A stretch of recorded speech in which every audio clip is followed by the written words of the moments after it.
you sent over the last night. The one about the jewelry store. Haste seems particularly challenging with all those dead ends. Do you have any fresh leads on that? Or are we starting from scratch today? Oh, and by the way, I noticed we are supposed to meet with the store manager at 10 a.m. I thought maybe we could stop by a little earlier, check out the scene again. Sometimes a second look can reveal details we might have missed the first time. Oh, no, I'm not teaching you how to walk. How do you usually like to approach these initial interviews? I have a few techniques I picked up during my time at the academy and in my last precinct, but I'm curious about your style. Also, I brought along my notes app.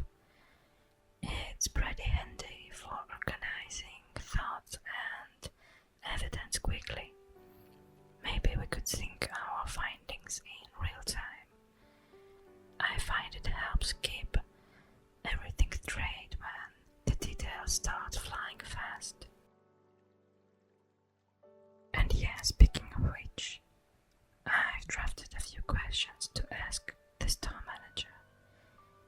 I focused on employee access protocols and any recent suspicious activities they might not have reported initially. What do you think? Should we add anything specific that you believe could be crucial? Okay. And on our way over, I'd like to hear more about your most memorable cases.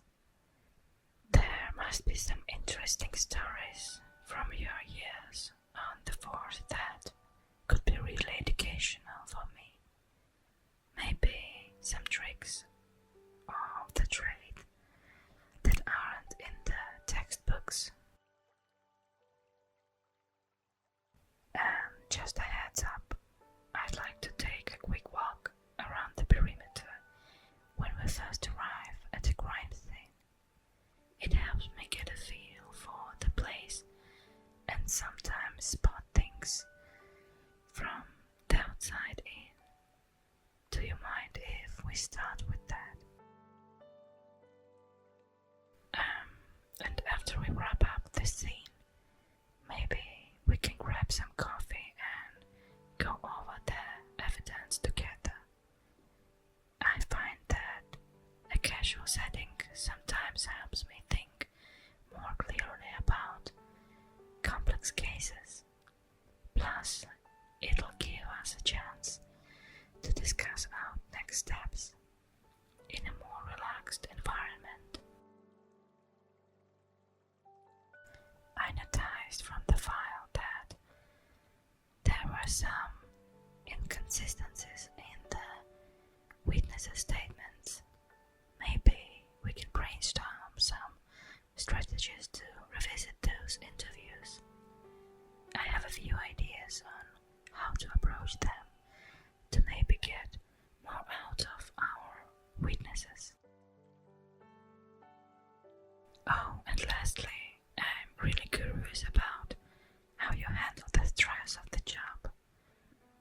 This line of work can be pretty intense, and I'm always looking for good coping mechanism. Maybe you could share some of your methods with me. It would be greatly appreciated.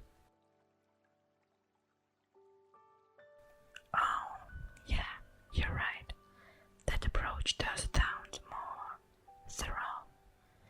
Would you recommend that we apply it generally, or just for cases that are particularly complex?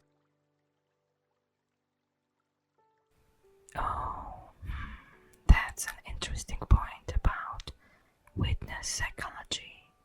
Do you often find that changing the interview setting helps them open up more? Okay, get it.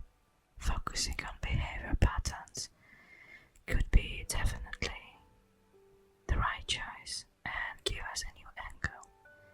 Do you think that this could be tied to any larger crime trends in the area? Perhaps something I haven't been briefed on yet. Yeah, that's a good reminder about keeping personal opinions in check during interrogations. Have you ever had a case where that really turned the tables? Okay, so based on what you just said, should we prioritize surveillance footage from before the robbery or the eyewitness accounts that came afterward? Oh, absolutely. Note taking is crucial. Do you prefer digital notes, or are you more traditional with pen and paper? Yeah, a fresh pair of eyes on the old evidence sounds like a great idea. When was the last time the entire case was reviewed like this? Yeah, that makes sense. Efficiency is key, especially with our workload. How do we ensure we don't overlook something important when we are trying to be fast? Oh, I'm eager to see how you handle the press if they show up at the scene. Any tips on what to say, or more importantly, what not to say? By the way, after we finish up today, would you mind going over some of the tech tools you use for investigations? I'm always looking to upgrade my toolkit. Oh, that's a great strategy for handling media questions. Keeping it vague but polite. Get it? Do you often find that media presence impacts the flow of the investigation? Oh, and by the way, speaking of tools, I heard about this new data analysis software that can correlate phone records with GPS data to pinpoint suspects' movements. Have you used anything like that? Oh yes, do you think it could help us with the case we're starting on? Oh, and also about the security footage. We mentioned reviewing it. Maybe we could look for patterns in visitor frequency or unusual repeat visitors in the day leading up to the incident. What's your take on that?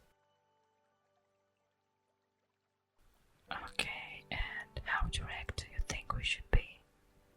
I find sometimes being a bit softer initially can make people feel more comfortable and willing to share information. Yes, I noticed in some of your previous cases you've used decoys to flush out suspects. Is that something you consider standard procedure, or more of a last resort? Okay, understood. Oh, and for the digital evidence, do we have someone who specializes in cybersecurity? Or is that something we handle directly? I have some basic skills, but I know how quickly that field is evolving. I'm sorry about all these questions. Last one. One more thing, yes, about tomorrow's agenda. Should I prepare anything specific for our briefing session?